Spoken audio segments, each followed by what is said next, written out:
Bonjour tout le monde, comme vous pouvez le voir, derrière moi il y a un ancien château fort. J'ai choisi ce décor exprès pour être dans le contexte du sujet dont je vais parler, qui est la guerre en Ukraine. Alors blague à part, c'est un sujet que je prends très au sérieux. Il faut tourner 7 fois sa langue dans sa bouche. D'ailleurs, pourquoi cette expression? Parce que le temps que vous tourniez 7 fois votre langue dans votre bouche, vous avez le temps de réfléchir et pas de sortir une information de manière impulsive, c'est-à-dire de manière brute. Quand vous avez réfléchi, vous la sortez de manière nette, donc elle est plus claire, voilà, elle est plus travaillée.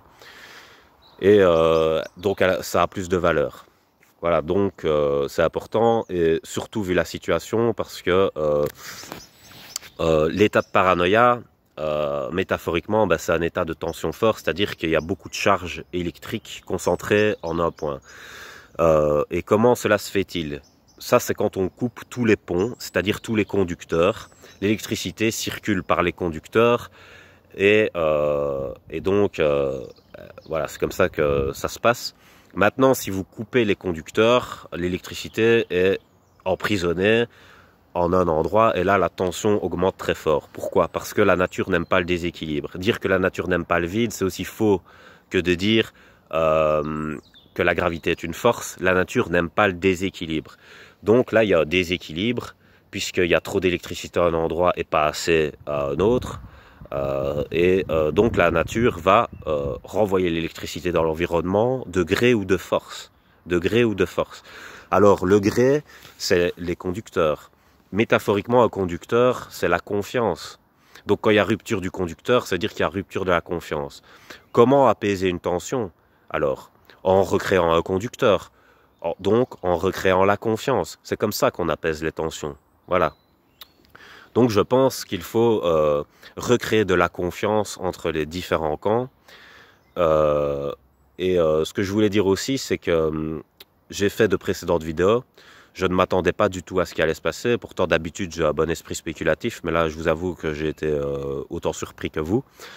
Mais ça ne change rien à ce que j'ai dit. Ce sont des lois transcendantes, en fait. C'est comme la relativité. Ce que je veux dire, c'est que peu importe l'endroit où on se trouve, une loi, elle est juste pour tout le monde. Si je suis près d'une falaise ici et que je saute, je vais tomber.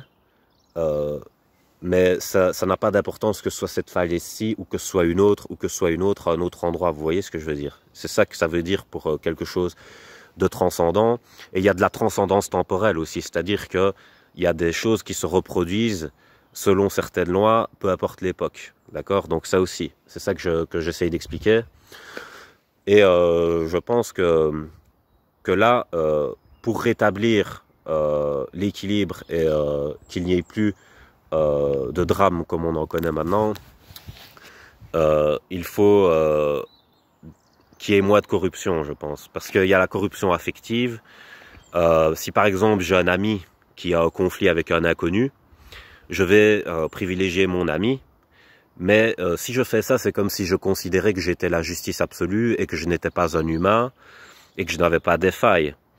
Et donc je me mens par rapport à ma vision de la justice que je ressens intérieurement pour mettre mon ami sur un piédestal et mettre l'inconnu plus bas que ce qu'il est réellement.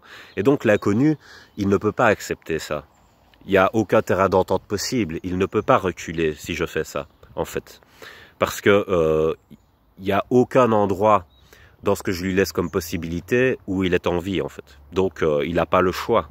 Donc le truc qui peut permettre qu'il y ait une résolution de conflit, c'est que j'arrive à faire comprendre à mon ami que son comportement est inacceptable et que cette fois-ci, ça peut passer. Donc il va vaincre l'inconnu, que ce soit grâce à moi, sans moi, etc. Mais le prochain inconnu, il sera peut-être pas aussi faible, il sera peut-être pas aussi indulgent, et le prochain inconnu, il peut être très dangereux.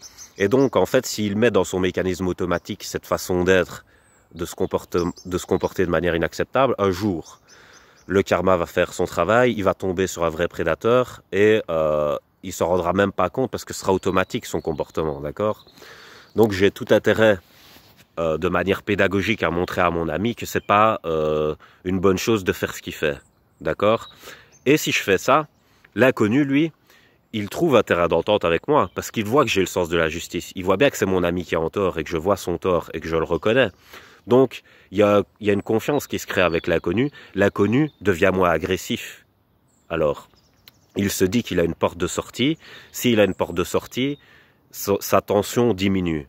Parce que, comme je le dis, l'ego, c'est fait pour survivre et c'est ça qui fait monter haut dans la paranoïa, etc. Et donc là, je lui laisse une porte de sortie. Si je lui laisse une porte de sortie, j'arrive à régler le conflit, finalement.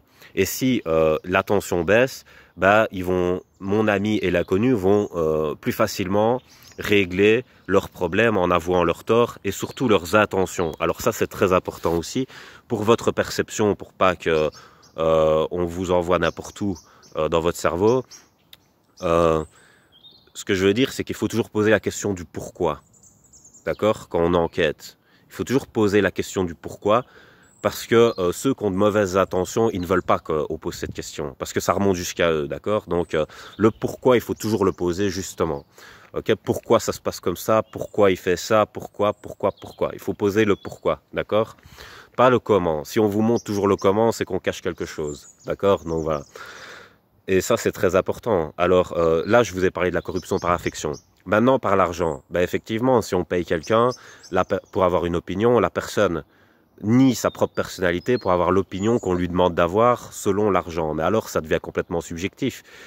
Pour peu que la personne qui donne l'argent soit subjective et n'ait pas de sens de l'objectivité, ben, la personne qui se fait payer est directement contaminée par la subjectivité de la personne qui paye. D'accord? Donc, ça n'a plus d'éléments objectifs.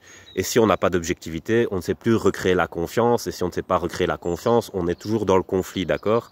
Et moi, je trouve que c'est dramatique que cette incapacité à être professionnel alors qu'on a le statut de professionnel, parce que les politiciens, ils ont un statut de politicien professionnel, ils sont payés pour faire ça, et donc ils n'ont pas le droit à se comporter comme des amateurs, c'est-à-dire des citoyens simplement engagés qui donnent leur avis, parce qu'ils n'ont le statut que des citoyens, ils n'ont pas la même responsabilité au niveau des décisions, encore une fois.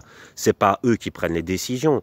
Le vrai danger, il vient des décisions, d'accord? Donc ça, c'est une vraie responsabilité. Et ça, il faut être le plus objectif possible quand on est à ce genre de responsabilité. Sinon, on fait un autre métier. On peut être doué pour autre chose, etc. Personne ne vous en voudra. Au contraire, parce que, voilà, ça crée des drames comme ça. Les peuples ne demandent rien. Les peuples, ils veulent juste vivre en paix. La plupart des peuples, ils obéissent même à ce qu'on leur demande. Et puis après, on leur reproche d'obéir à ce qu'on leur demande. Donc voilà, là, ça devient n'importe quoi, d'accord, au niveau du leadership. Donc il faut se reprendre. Et il faut revenir à du professionnalisme. Il faut se calmer. Sinon, ça va être un vrai drame, d'accord? Donc, le dernier point pour finir cette vidéo, c'est pas de corruption par la croyance non plus. Et ça, c'est pas un magicien qui va arriver avec sa baguette magique et faire abracadabra, mais il y a des gens qui vont, comment dire, pervertir votre perception selon leurs propres intérêts par rapport aux avantages qu'ils ont. Donc ça aussi, c'est de la corruption. Donc le jugement d'une personne a une valeur inversement proportionnelle à son niveau de corruption. C'est-à-dire que si le niveau de corruption d'une personne est élevé, son jugement baisse. La valeur de son jugement baisse. Donc, il ne faut pas l'écouter, en fait. Quand la valeur d'un jugement augmente, il faut écouter attentivement. Plus ça a de la valeur, plus il faut écouter attentivement. Moins ça a de la valeur, moins il faut écouter. Il faut même pas regarder, même pas écouter. 0% d'attention. 0% d'attention à ce qui n'a pas de valeur. C'est-à-dire que si quelqu'un s'exprime avec la corruption de l'affect, avec la corruption de l'argent, avec la corruption de la croyance, sans essayer de trouver la justice en soi, avec la bonne volonté, la bonne foi, etc., faut pas écouter, d'accord? Donc voilà. Et ça, c'est pour un camp ou pour l'autre. Je choisis pas de camp quand je dis ça. C'est objectif, peu importe qui c'est en face, on s'en fout. C'est des règles à respecter pour survivre dans le monde dans lequel on vit. Voilà. Donc je vais vous laisser sur ça. Passez une bonne soirée.